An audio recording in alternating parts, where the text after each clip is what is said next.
आप सुन रहे हैं मुंशी प्रेमचंद का प्रसिद्ध उपन्यास गोदान भाग 34। सिलिया का बालक अब 2 साल का हो रहा था और सारे गांव में दौड़ लगाता था। अपने साथ वह एक विचित्र भाषा लाया था और उसी में बोलता था। चाहे कोई समझे या ना समझे, उसकी भाषा में ट ल और घ की कसरत थी और स र आदि वर्ण गायब थे। उस भाषा में रोटी का नाम था ओती, दूध का तूत, साफ का झाग और कौड़ी का तौली। जानवरों की बोलियों की ऐसी नकल करता है कि हंसते हंसते लोगों के पेट में बल पड़ जाता है। किसी ने पूछा, रामू, कुत्ता कैसे बोलता है? रामू गंभीर भाव से कहता है, भौं भौं, और काटने दौड़ता। बिल्ली कैसे बोले? और रामू म्याऊं म्याऊं करके आंखें निकालकर ताकता और पंजों से नोचता। बड़ा मस्त लड़का था। जब देखो खेलने में मगन रहता। न खाने की सुधि थी न पीने की। गोद में उसे चिढ़ थी। उसके सबसे सुख के क्षण वह होते जब द्वार पर नीम के नीचे मानो धूल बटोर कर उसमें लोटता, सिर पर चढ़ाता, उसकी ढेरियां लगाता, घरौंदे बनाता। अपनी उम्र के लड़कों से उसकी एक क्षण ना पटती। शायद उन्हें अपने साथ खेलने के योग्य न समझता था। कोई पूछता, तुम्हारा नाम क्या है? चटपट कहता, लामू। तुम्हारे बाप का क्या नाम है? माता दीन। और तुम्हारी माँ का? छिलिया। और दाता दीन कौन है? वह अमाला छाला है। ना जाने किसने दाता दीन से उसका यह नाता बना दिया था। रामू और रूपा में खूब पटती थी। वह रूपा का खिलौना था। उसे उबटन मलती, काजल लगाती, नहलाती, बाल संवारती, अपने हाथों कौर बना बना कर खिलाती और कभी कभी उसे गोद में लिए रात को सो जाती। धनिया डांटती, तू सब कुछ छुआछूत किए देती है, मगर वह किसी की ना सुनती। चीथड़े की गुड़ियों ने उसे माता बनने सिखाया था। वह मातृ भावना जीता जागता बालक पाकर अब गुड़ियों से संतुष्ट ना हो सकती थी। होरी के घर के पिछवाड़े जहाँ किसी जमाने में उसकी बरदौर थी, उसी के खंडहर में सिलिया अपना एक फूस का झोपड़ा डालकर रहने लगी थी। होरी के घर में उम्र तो नहीं कट सकती थी। माता दीन को कई 100 रुपए खर्च करने के बाद अंत में काशी के पंडितों ने फिर से ब्राह्मण बना दिया था। उस दिन बड़ा भारी होम हुआ। बहुत से ब्राह्मणों ने भोजन किया और बहुत से मंत्र और श्लोक पढ़े गए। माता दीन को शुद्ध गोबर और गौमूत्र खाना पीना पड़ा। गोबर से उसका मन पवित्र हो गया। मूत्र से उसकी आत्मा में असुचिता के कीटाणु मर गए। लेकिन एक तरह से इस प्रायश्चित ने उसे सचमुच पवित्र कर दिया। होम के प्रचंड अग्निकुंड में उसकी मानवता निखर गई और होम की ज्वाला के प्रकाश से उसने धर्म स्तंभों को अच्छी तरह परख लिया। उस दिन से उसे धर्म के नाम से चिढ़ हो गई। उसने जनेऊ उतार फेंका और पुरोहितों को गंगा में डुबाया। अब वह पक्का खेतिहर था। उसने यह भी देखा कि यद्यपि विद्वानों ने उसका ब्राह्मणत्व स्वीकार कर लिया, लेकिन जनता अब भी उसके हाथ का पानी नहीं पीती। उससे मुहूर्त पूछती है, साइत और लग्न का विचार करवाती है। उसे पर्व के दिन दान भी दे देती है, पर उससे अपने बर्तन नहीं छुलाती। जिस दिन सिलिया के बालक का जन्म हुआ, उसने दूनी मात्रा में भंग पी और गर्व से जैसे उसकी छाती तन गई और उंगलियां बार बार मूंछों पर पड़ने लगी। बच्चा कैसा होगा? उसी के जैसा। कैसे देखे? उसका मन मसोस कर रह गया। तीसरे दिन उसे रूपा खेत में मिली। उसने पूछा, रुपया तूने सिलिया का लड़का देखा? रुपया बोली, देखा क्यों नहीं, लाल लाल है, खूब मोटा, बड़ी बड़ी आंखें हैं, सिर में झबराले बाल हैं, टुकुर टुकुर ताकता है। माता दीन के हृदय में जैसे वह बालक आ बैठा था और हाथ पांव फेंक रहा था। उसकी आंखों में नशा सा छा गया। उसने उस किशोरी रूपा को गोद में उठा लिया, फिर कंधों पर बिठा लिया, फिर उतार कर उसके कपोलों को चूम लिया। रूपा बाल संभालती हुई ढीठ होकर बोली, चलो मैं तुमको दूर से दिखा दूं, वो सारे में ही तो है। सिलिया बहन ना जाने क्यों हरदम रोती रहती है। माता दीन ने मुंह फेर लिया। उसकी आंखें सजल हो आई थी और होंठ कांप रहे थे। उस रात को जब सारा गांव सो गया और पेड़ अंधकार में डूब गए, तो वह सिलिया के द्वार पर आया और संपूर्ण प्राणों से बालक का रोना सुना, जिसमें सारी दुनिया का संगीत, आनंद और माधुर्य भरा हुआ था। सिलिया बच्चे को होरी के घर में खटोले पर सुलाकर मजूरी करने जाती। माता दीन किसी न किसी बहाने से होरी के घर आता और कनखियों से बच्चे को देखकर अपना कलेजा और आंखें और प्राण शीतल करता। धनिया मुस्कुरा कर कहती, लजाते क्यों हो, गोद में ले लो, प्यार करो, कैसा काठ का कलेजा है तुम्हारा, बिल्कुल तुमको पड़ा है। माता दीन 1-2 रुपए सिलिया के लिए फेंक कर बाहर निकल आता। बालक के साथ उसकी आत्मा भी बढ़ रही थी, खिल रही थी, चमक रही थी। अब उसके जीवन का भी एक उद्देश्य था, एक व्रत था। उसमें संयम आ गया, गंभीरता आ गई, दायित्व आ गया। एक दिन रामू खटोले पर लेटा हुआ था। धनिया कहीं गई थी। रूपा भी लड़कों का शोर सुनकर खेलने चली गई। घर अकेला था। उसी वक्त माता दीन पहुंचा।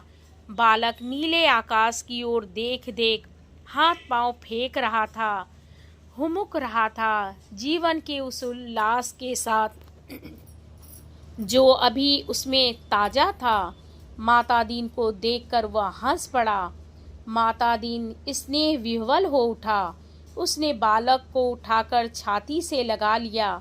उसकी सारी देह और हृदय और प्राण रोमांचित हो उठे, मानो पानी की लहरों में प्रकाश की रेखाएं कांप रही हों। बच्चे की गहरी, निर्मल, अथाह, मौत भरी आंखों में जैसे उसको जीवन का सत्य मिल गया। उसे एक प्रकार का भय सा लगा, मानो वह दृष्टि उसके हृदय में चुभी जाती हो। वह कितना अपवित्र है, ईश्वर का यह प्रसाद कैसे छू सकता है। उसने बालक को सशंक मन के साथ फिर लिटा दिया। उसी वक्त रूपा बाहर से आ गई और वह बाहर निकल गया। एक दिन खूब ओले गिरे। सिलिया घास लेकर बाजार गई हुई थी। रूपा अपने खेल में मगन थी। रामू अब बैठने लगा था। कुछ कुछ बकवा चलने भी लगा था। उसने जो आंगन में बिनौले बिछे देखे तो समझा बतासे फैले हुए हैं। कई उठाकर खाए और आंगन में खूब खेला। रात को उसे ज्वर आ गया। दूसरे दिन निमोनिया हो गया। तीसरे दिन संध्या समय सिलिया की गोद में ही बालक के प्राण निकल गए। लेकिन बालक मरकर भी सिलिया के जीवन का केंद्र बना रहा। उसकी छाती में दूध का उबाल सा आता और आंचल भीग जाता। उसी क्षण आंखों से आंसू भी निकल पड़ते। पहले सब कामों से छुट्टी पाकर रात को जब वह रामू को हिये से लगाकर स्तन उसके मुंह में दे देती, तो मानो उसके प्राणों में बालक की स्फूर्ति भर जाती। तब वह प्यारे प्यारे गीत गाती, मीठे मीठे स्वप्न देखती और नए नए संसार रचती, जिसका राजा रामू होता। अब सब कामों से छुट्टी पाकर वह अपनी सूनी झोपड़ी में रोती थी। और उसके प्राण तड़पते थे उड़ जाने के लिए उस लोक में जहाँ उसका लाल इस समय भी खेल रहा होगा। सारा गांव उसके दुख में शरीक था। रामू कितना चंचल था, जो कोई बुलाता उसी की गोद में चला जाता। मरकर और पहुंच से बाहर होकर वह और भी प्रिय हो गया। उसकी छाया उससे कहीं सुंदर, कहीं चंचल, कहीं लुभावनी थी। माता दीन उस दिन खुल पड़ा। पर्दा होता है हवा के लिए। आंधी में पर्दे उठा के रख दिए जाते हैं कि आंधी के साथ उड़ ना जाए। उसने शव को दोनों हथेलियों पर उठा लिया और अकेला नदी के किनारे तक ले गया, जो 1 मील का पाट छोड़कर पतली सी धार में समा गई। 8 दिन तक उसके हाथ सीधे ना हो सके।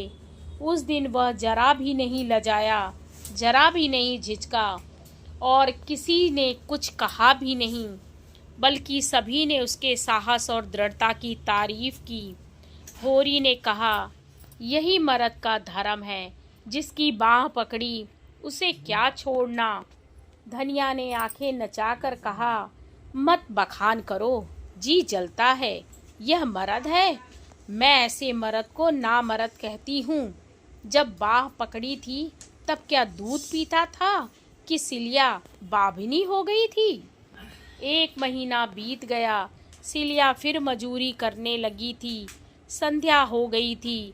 पूर्णमासी का चांद बेहस्ता सा निकल आया था। सिलिया ने कटे हुए खेत में से गिरे हुए जौ के बाल चुनकर टोकरी में रख लिए थे और घर जाना चाहती थी कि चांद पर निगाह पड़ गई।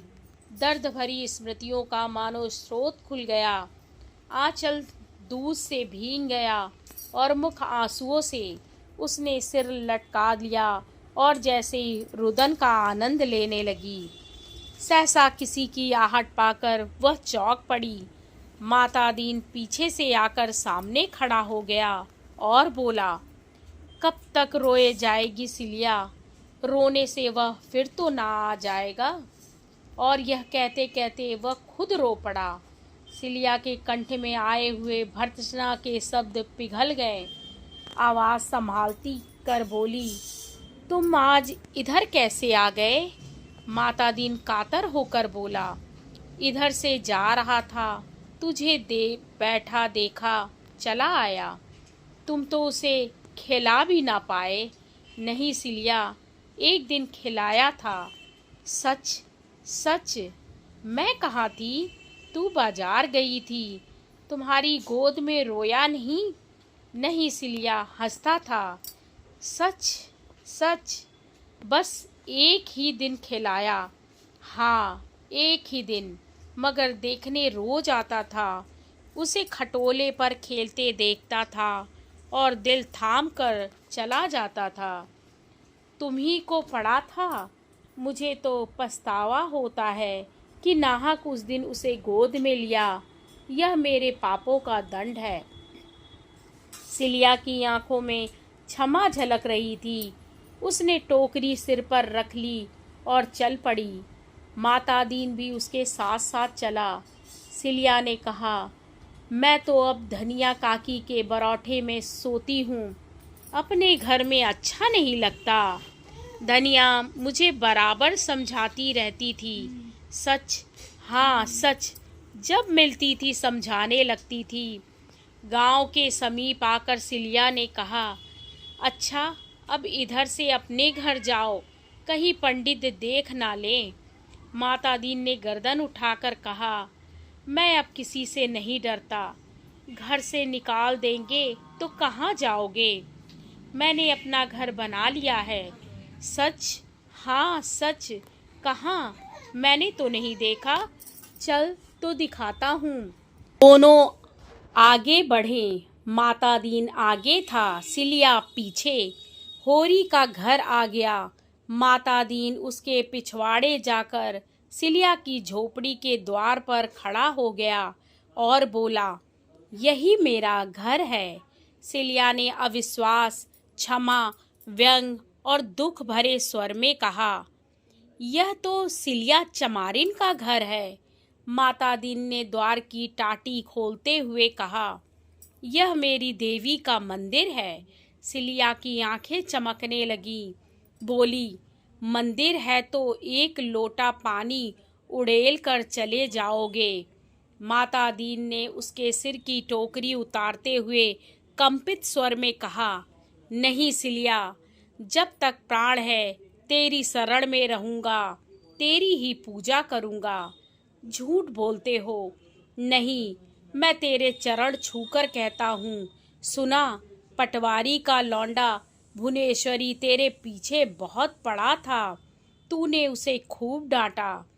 तुमसे किसने कहा? भुवनेश्वरी आप ही कहता था।